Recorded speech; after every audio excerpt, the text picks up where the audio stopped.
ইসলামী ছাত্র শিবিরকে ছাত্র জীবনে ব্যর্থ হতে দেয় নাই। বৃহত্তর জীবনে এসে ইসলামী ছাত্র শিবির আমার দিকে আঙুল তুলে কেউ ছাত্র শিবিরকে ব্যর্থ প্রমাণ করতে চাইবে, এটি হতে পারে না, প্রশ্নই ওঠে না। বাংলাদেশ ইসলামী ছাত্র শিবির প্রতিষ্ঠিত হয়েছিল কেন? বাংলাদেশ ইসলামী ছাত্র শিবির তো বিপ্লব করবে না। বাংলাদেশ ইসলামী ছাত্র শিবির থেকে তো কেউ ইলেকশন করে না, নির্বাচন করে না। তাদের কাজ কি? ছাত্র শিবির প্রতিষ্ঠিত হয়েছিল কেন? কি কারণে প্রতিষ্ঠিত করা হয়েছিল? ছাত্র শিবিরের লক্ষ্য কি ছিল? উদ্দেশ্য কি ছিল? এখন কি উদ্দেশ্যে কাজ করছে? 1941 সালে 25 আগস্ট বাংলাদেশ জামাত ইসলামী যখন প্রতিষ্ঠা লাভ করে, মাওলানা মওদুদী মরহুম রহমাতুল্লাহ আলাইহ নির্দিষ্ট বাছাইকৃত কিছু ভাইদের নিয়ে বসে আলোচনা করলেন, এই বাংলাদেশ জামাত ইসলামী বৃহত্তর নেতৃত্ব তৈরি করার সাপ্লাই সেন্টারটা কোথা থেকে তৈরি হবে? এখন থেকে 10 বছর পর, 20 বছর পর, 40 বছর, 50 বছর পর এই আন্দোলনের নেতৃত্বটা সাপ্লাই কোথা থেকে হবে? সাপ্লাই সেন্টারটা কি হবে? তখন সবাই আলোচনা করে সিদ্ধান্ত নিলেন সাপ্লাই সেন্টারটা তো হলো ছাত্র সংগঠন, সেখান থেকে নেতৃত্ব তৈরি হবে। এই চিন্তা করে প্রতিষ্ঠান কেন্দ্রিক একটা সংগঠনের প্রয়োজনীয়তা উপলব্ধি করা হলো এবং বাংলাদেশ জামাত ইসলামের তৎকালীন লোকেরা দীর্ঘ আলোচনা করে বাংলাদেশ ইসলামী ছাত্র সংঘ নামে একটি ছাত্র সংগঠন বাংলাদেশ জামাত ইসলামীর নেতৃত্ব পূরণের সাপ্লাই সেন্টার হিসেবে ইসলামী ছাত্র সংঘ প্রতিষ্ঠিত করেছে। বিষয়টি যদি পরিষ্কার হয়ে থাকে তাহলে আমি আপনাদের কাছে বিনয়ের সাথে অনুরোধ করতে চাই, ছাত্র শিবির থেকে আসা ভাইয়েরা, ছাত্র সংঘ থেকে আসা সেই সময়ের ভাইয়েরা, আমরা তো শুধু কর্মী সাপ্লাই দেওয়ার জন্য আমাদেরকে তৈরি করা হয় নাই। কর্মপদ্ধতিতে আমাদের নামই দেওয়া হয়েছিল আমরা অভিজ্ঞ চিকিৎসকের ভূমিকা পালন করব। স্পেশালিস্ট, শুধু মেডিকেল অফিসার না, আপনি সাধারণ কর্মী না, আপনি কর্মী হিসেবে জামাত ইসলামীতে কাজ করার জন্য আপনাকে ছাত্র শিবির তৈরি করে নাই। এই লক্ষ্য নিয়ে ছাত্র শিবির তৈরি হয় নাই। তাহলে ছাত্র শিবিরের লক্ষ্য উদ্দেশ্য ব্যর্থ। যে আমার কারণে ব্যর্থ, আপনার ভূমিকার কারণে ছাত্র শিবিরের লক্ষ্য উদ্দেশ্য ব্যর্থ হতে বাধ্য। কারণ ছাত্র শিবিরকে তৈরি করা হয়েছিল জামাত ইসলামীর নেতৃত্ব সাপ্লাই সেন্টার হিসাবে। আপনি ওয়ার্ড সভাপতি থাকবেন সেজন্য না, আপনি ইউনিট সভাপতি থাকবেন 5 বছর ধরে সেজন্য না, আপনি সহযোগী ছিলেন, কর্মী ছিলেন, আছেন, মুমিনের এক কথা, ইমানদারের এক কথা, কর্মী ছিলাম, আসি, মাসুদ ভাই থাকবো ইনশাআল্লাহ। আমার রাজশাহী ইউনিভার্সিটির এক কর্মী ছিল, মাসুদ ভাই কর্মী থেকে যদি সাথী হয়ে যায়, একজন কর্মী ঘাটতে হবে না? বলেন, এটা কি হতে দেওয়া যায়? একজন কর্মী ঘাটতে এটা মেনে নেওয়া যায়? অসম্ভব, এটা হইতেই পারে না। বললাম সর্বনাশ, আপনার তো বিরাট যুক্তি, কঠিন যুক্তি আপনার, আপনি কর্মী ঘাটতি মেনে নিতে পারেন না, সেই জন্য আপনি সাথী হচ্ছেন না। ঠিক একইভাবে একজন সাথী বলতেছে, মাসুদ ভাই আমি সাথী থেকে সদস্য হয়ে গেলে একজন সাথী ঘাটতি হবে। কি অদ্ভুত যুক্তি তার, কি মারাত্মক বুদ্ধিমত্তার পরিচয় দিয়েছেন তিনি। অথচ ইসলামী ছাত্র শিবির প্রতিষ্ঠা করা হয়েছিল এই লক্ষ্য নিয়ে যে ইসলামী ছাত্র শিবির থেকে কর্মী সাপ্লাই হবে না, ইসলামী ছাত্র শিবির থেকে জনশক্তি সাপ্লাই হবে না, নেতৃত্ব সাপ্লাই হবে। তাহলে বলবেন যে সবাই থানা আমির হবে, সবাই মহানগরী আমির সেক্রেটারি হবে না, কিন্তু সবাই এমন ভাবে প্রস্তুত থাকবে যে ইউনিট সভাপতি থাকবে, কিন্তু তিনি এরকম থাকবেন, তিনি চূড়ান্ত শপথের অধিকারী থাকবেন, জীবন এবং সম্পদের চূড়ান্ত বাজি রেখে তিনি ইসলামী আন্দোলনে ভূমিকা রাখার প্রস্তুত থাকবেন, যে কোনো সময় চাইলে যেন তাকে থানা আমিরের দায়িত্ব দেওয়া যায়। এটি মারাত্মক আরেকটি আত্মঘাতী কথা। আমি প্রতিষ্ঠিত হয়ে দিন প্রতিষ্ঠা করব, এটা রীতিমতো ইসলামী আন্দোলন আল্লাহর দ্বীনের প্রতি কিছুটা অবজ্ঞা প্রদর্শন করা শামিল। অথচ এই কথাটা কিন্তু আমরা হরহামেশা বলে বেড়াই, প্রায় বলে থাকি, মাসুদ ভাই, বাড়ি ভাই, সোহেল ভাই, হেলাল ভাই, বুলবুল ভাই, আমাকে একটু প্রতিষ্ঠিত হতে দেন। আপনি প্রতিষ্ঠিত হয়ে ইসলাম প্রতিষ্ঠা করবেন, ইসলাম আপনার কাছে এত ঠেকা পড়ে নাই।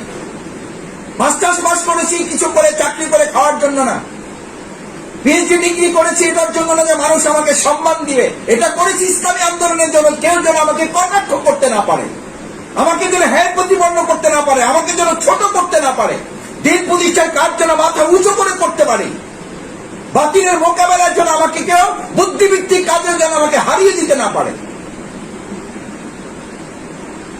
আমি প্রতিষ্ঠিত হয়ে দিন প্রতিষ্ঠা করবো, আপনার কাছে ইসলাম এত ঠেকা পড়ে নাই। বরং ইসলাম আপনাকে উল্টো বলছে, দিন প্রতিষ্ঠা করো, আল্লাহ তাআলা দুনিয়াতে তোমাকে বোনাস হিসাবে প্রতিষ্ঠিত করে দেবেন। আপনি ভাবছেন মাসুদ ভাই এটা কোথায় পাইছেন? বাংলা সাহিত্যে? আপনি বাংলা ছাত্র, উপন্যাস থেকে বলছেন? না, উপন্যাস থেকে বলছি না, এটা মহাগ্রন্থ আল কোরআন থেকে বলছি। فأما من أعطى واتقى وصدق بالحسنى فسنيسره لليسرى। আল্লাহ দিন প্রতিষ্ঠার জন্য নিজেকে নিবেদিত করো। আমাকেই শুধু ভয় করো, রিজিককে ভয় করো না, চাকরিকে ভয় করো না। ওয়াসাদ্দাকা বিল হুসনা, আর আমার এই নীতিমালাকে যথার্থভাবে বিশ্বাস করো, এটাকে ধারণ করো।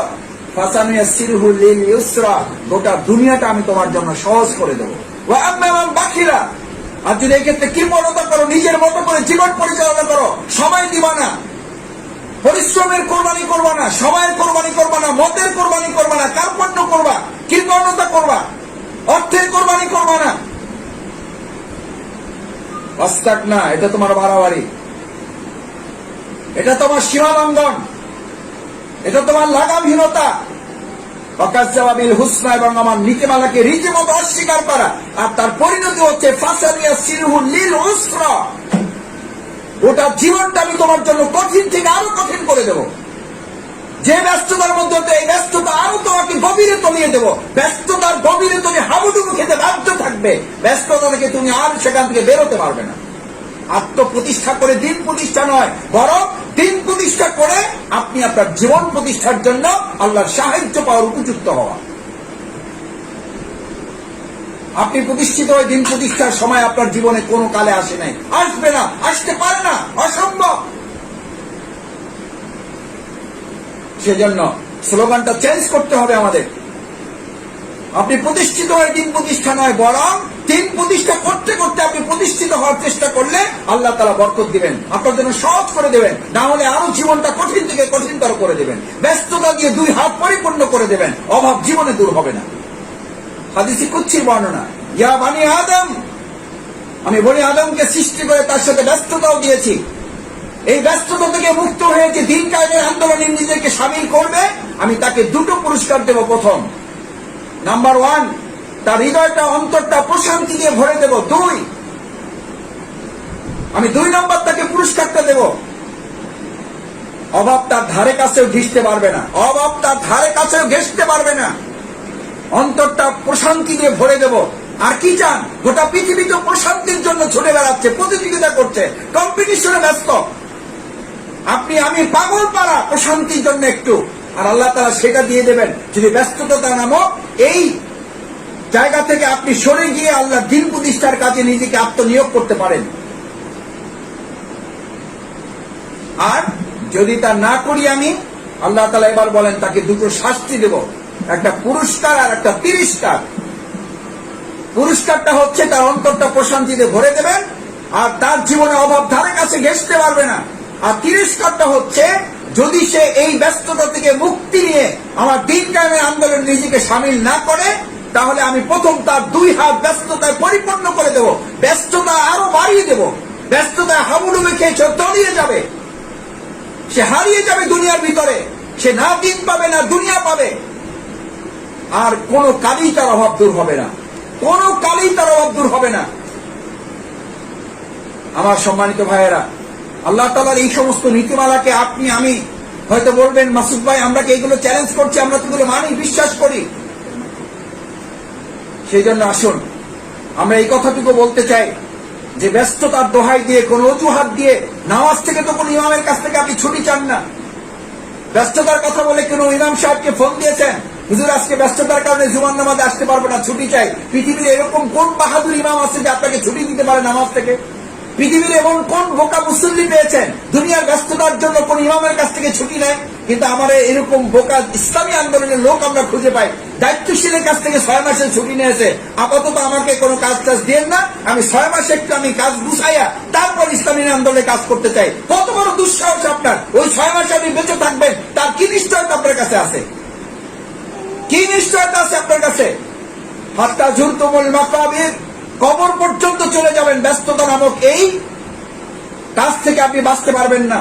সেজন্য ছাত্র শিবিরের, ইসলামী আন্দোলনের আমার প্রাণপ্রিয় ভাইয়েরা, যারা এই কাজ করে অভিজ্ঞতা অর্জন করেছেন, ইসলামী আন্দোলনের যে রাষ্ট্র বিনির্মাণের স্বপ্ন দেখতেন, সেই স্বপ্ন বাস্তবায়নের মূল জায়গায় আপনি এসে দাঁড়িয়েছেন। বাংলাদেশ জামাত ইসলামী বৃহত্তর আন্দোলনে নেতৃত্ব সাপ্লাইয়ের মূল সেন্টারে আপনি আজকে শপথ নেবেন।